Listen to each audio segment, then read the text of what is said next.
Introduction. Sister, today I am going to perform an experiment which I had learnt yesterday in my school. Great! I would like to see the experiment. Yes, sure. We are going to measure the temperature of a liquid. We need just one flask of hot water and one thermometer. Firstly, we dip the thermometer into the glass. Then we measure the exact temperature of water. Brother, how this thermometer works? Listen, thermometer has mercury in it.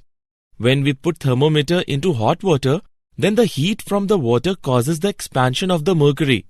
When mercury stops at a point, that point indicates the temperature of the water. It is quite interesting and I want to know something more about it. Students, today we will learn more about the thermal properties of matter. Objectives. At the end of this lesson, you will be able to define temperature and heat, measure temperature, analyze ideal gas equation and absolute temperature, calculate thermal expansion, evaluate specific heat capacity, define calorimetry, learn change of state, know about heat transfer, calculate thermal conductivity of a substance, define Newton's law of cooling, temperature and heat. Temperature of a body is defined as degree of hotness or coldness of a body. Its SI unit is Kelvin and degree Celsius is a commonly used unit of temperature. Heat is a form of energy which gives us the sensation of warmth. Its SI unit is joule and other commonly used unit is calorie. 1 calorie is equal to 4.184 joule. Its dimensional formula is ml square T to the power minus 2. Measurement of temperature. A device used to measure the temperature of a body is called thermometer. Thermometers are designed on different scales are following: Celsius scale, Fahrenheit scale, Kelvin scale, and Ramer's scale. Boiling point of water is known as upper fixed point. Freezing point of water is known as lower fixed point. Consider a body having temperature C on Celsius scale and F on Fahrenheit scale. Then C upon 100 is equal to F minus 32 upon 180. Example. Let's take an example on measurement of temperature. A newly designed thermometer has its lower fixed point and upper fixed point marked 5 degrees and 95 degrees respectively. Compute the temperature on this scale corresponding to 50 degrees Celsius. Let's see the solution. Let theta be the temperature on the scale corresponding to 50 degrees Celsius. Then theta minus 5 upon 95 minus 5 is equal to C upon 100. On simplifying, we get theta minus 5 upon 90 is equal to 50 upon 100. Hence, theta is equal to 50 degrees. Thus, the required temperature on the scale of the designed thermometer is 50 degrees. Ideal gas equation and absolute temperature. All gases at low densities exhibit same expansion behavior. Since PV is equal to constant and V upon T is equal to constant, then PV upon T is also constant. This relationship is known as ideal gas law. Ideal gas equation may be written as PV is equal to mu RT, where mu is equal to number of moles in a sample of gas and R is equal to universal gas constant. In constant volume gas thermometer, temperature is read in terms of pressure. The temperature at which all molecular activity except vibration ceases is known as absolute zero. It is a theoretical value derived by calculations and projections from experiments with the behavior of gases at extremely low temperatures. Absolute zero is estimated to be equal to minus 273 degrees Celsius. Thermal expansion. Thermal expansion is defined as the process in which a substance expands on heating. Thermal expansion is of following types. Number 1. Linear expansion. In this type of expansion, substance expands in one dimension only, that is, in length. Number 2. Aerial expansion. In this type of expansion, substance expands in two dimensions, that is, in length and breadth. Number 3. Volumetric expansion. In this type of expansion, substance expands in three dimensions, that is, in length, breadth, and height. Linear expansion. Consider a rod of length L, which is heated by a temperature delta T, and let its length become L dash. The change in length is directly proportional to the original length and change in temperature. It gives L dash minus L is directly proportional to L delta T, or L dash minus L is equal to alpha L delta T.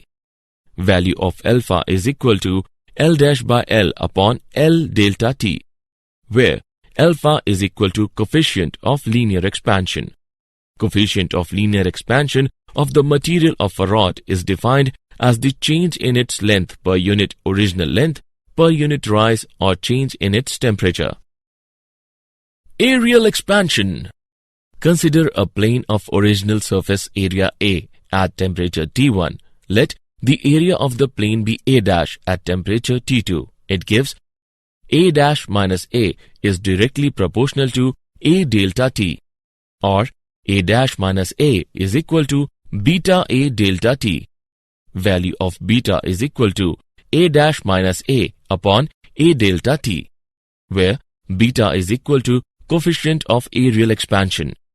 Coefficient of aerial expansion is defined as the change in the area of the body per unit original area per unit rise or change in its temperature. Volumetric expansion.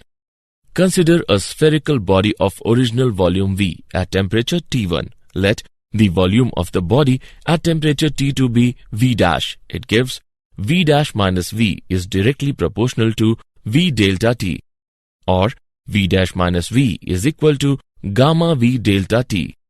Value of gamma is equal to V dash minus V upon V delta T, where gamma is equal to coefficient of volumetric expansion.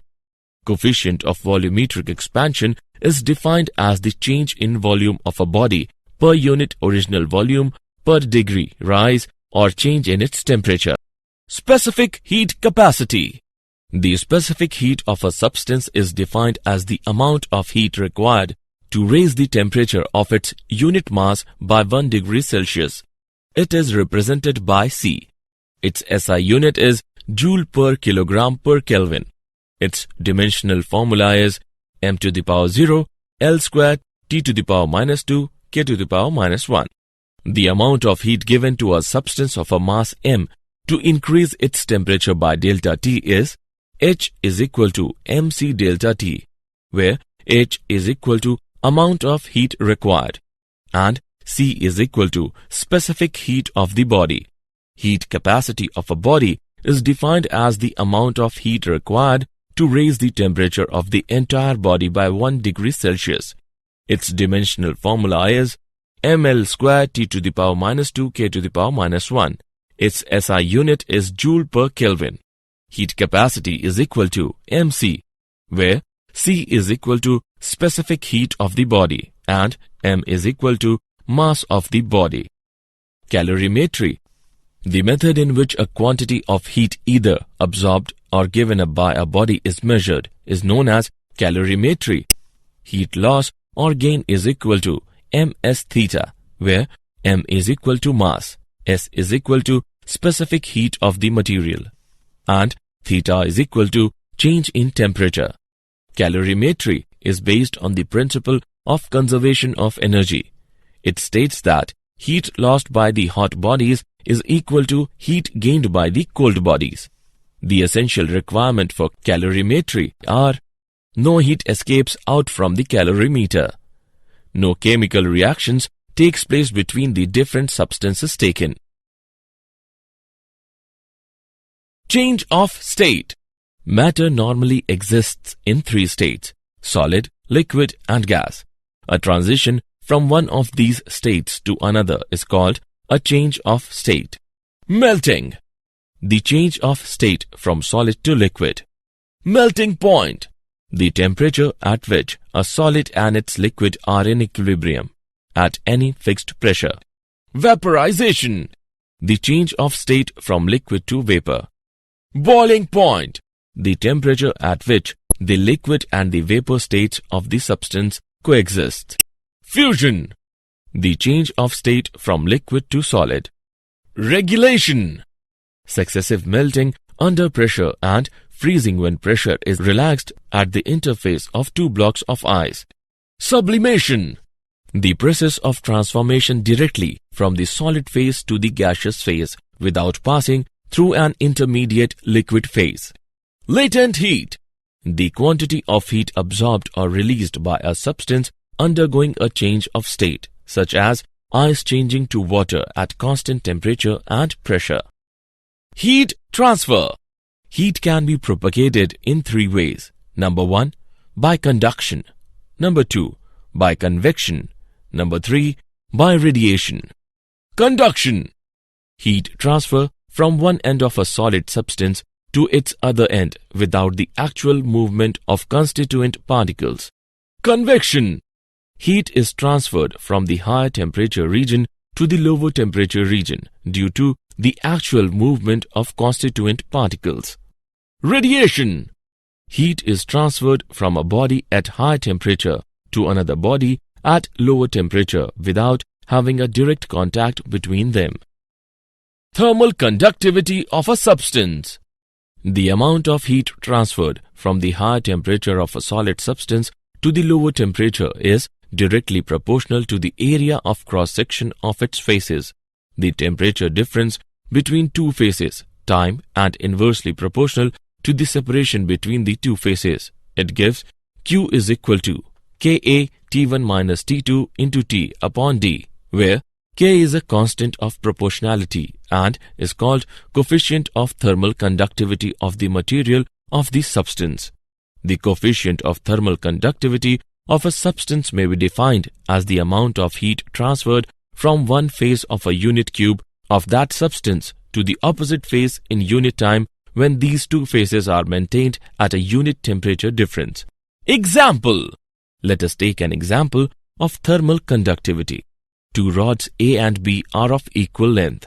Each rod has the ends at temperature T1 and T2. What is the condition that will ensure equal rates of flow of heat through the rods A and B? Let's see the solution. Given L1 is equal to L2, since equal rates of flow of heat through the rods are being ensured, therefore delta Q1 upon delta T is equal to delta Q2 upon delta T. On solving the expression, we get A1 by A2 is equal to L1 by L2 into K2 by K1. Hence, A1 by A2 is equal to K2 by K1. Thus, the cross-sectional area of two rods must be in the inverse ratio of their thermal conductivities. Newton's law of cooling. It states that the rate of cooling of a body is directly proportional to the difference of the temperature of the body and the surrounding. The rate of cooling is directly proportional to T minus T naught. This law is valid when the temperature difference is not too large. Let's see the proof. Consider a body at a temperature T surrounded by a temperature T naught. Then the amount of heat energy emitted by the body per second is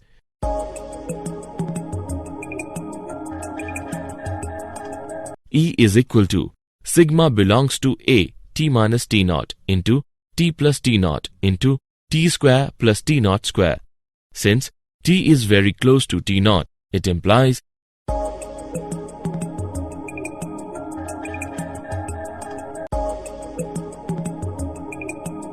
E is directly proportional to T minus T naught. Rate of cooling is directly proportional to T minus T naught. It proves Newton's law of cooling. Assessment. Before proceeding further, let us know how much have you learnt. Drag and drop the correct option. Did you know?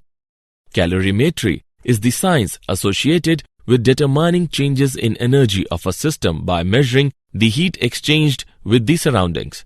For an ideal gas, the volumetric thermal expansion depends on the type of process in which temperature is changed. Two known cases are isobaric change, when pressure is held constant, and adiabatic change, where no work is done and no change in entropy occurs. Newton's law of cooling is used to model the temperature change of an object of some temperature placed in an environment of a different temperature. Summary. Let us summarize what we have learned. A device used to measure the temperature of a body is called thermometer. Thermal expansion is defined as the process in which a substance expands on heating. Heat capacity of a body is defined as the amount of heat required to raise the temperature of the entire body by 1 degree Celsius. Calorimetry is based on the principle of conservation of energy, in which heat lost by the hot bodies is equal to the heat gained by the cold bodies. Transfer of heat by the collision among the molecules with their neighbor molecule is called conduction. Convection is the heat transfer mode in which the molecules move from place to transfer heat. Radiation is the fastest mode of heat transfer, which does not require any medium. Newton's law of cooling describes that the rate of loss of heat by a body is directly proportional to the difference in temperature with the surrounding.